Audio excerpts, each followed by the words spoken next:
So I want to create a spiritual home that is manifested in a physical place.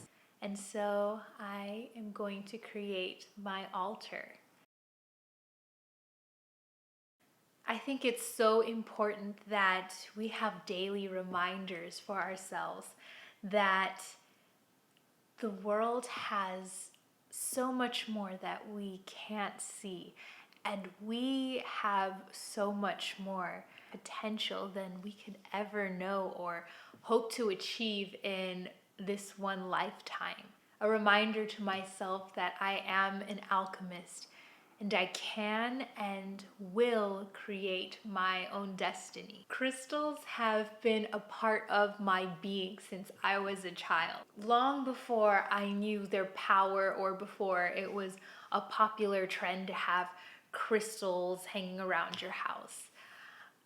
When I was a kid, I used to collect little rocks around my neighborhood as I walked around in the afternoon with my family and keeping them in this shoebox tucked under my bed. And every now and then I would take them out and just look at them, and it brought me such joy and happiness. So if you join me, I want to create a sacred space of my own, and it's going to take the form of an altar. So I once reluctantly met a psychic in a trailer park. She outwardly seemed as plain as they come. She was older than a middle-aged woman and had retired into this just pedestrian simplicity. She took me by the hand and she walked me into her office, which was behind her house. And I say office, but it was really just a glorified shed. I came in, I sat down, and I was quite nervous. Part of me wondered if the joke was really on me. I looked around and books lined the shelves of this office, and it was very basic. And then she turned off the lights and lit a candle. Suddenly, the golden light from the candle exploded into stardust that coated the ceilings and dripped down from the walls. And in an instant, this very unassuming woman's eyes glowed with an otherworldly presence.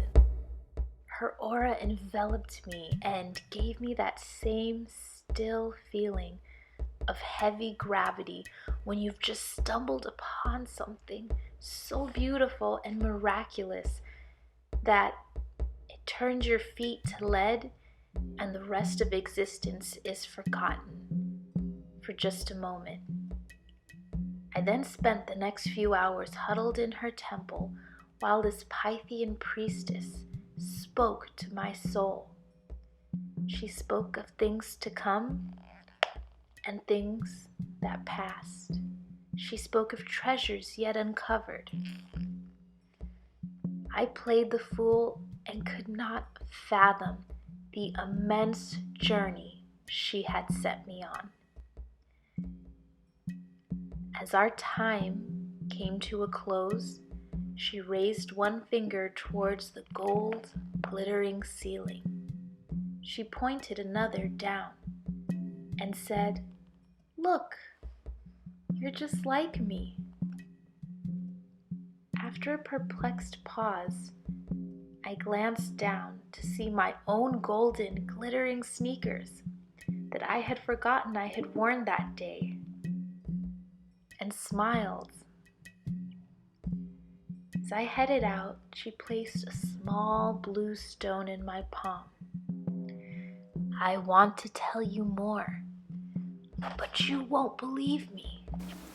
I'll just tell you this."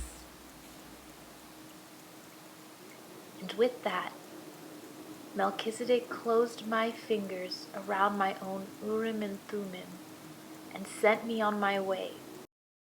As I walked away from the psychic's house, I noticed two sets of large eyes fixated on me through her front screen door.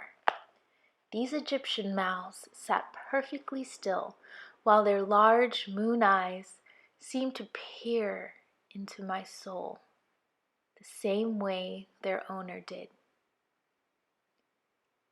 So today, I finally make my altar.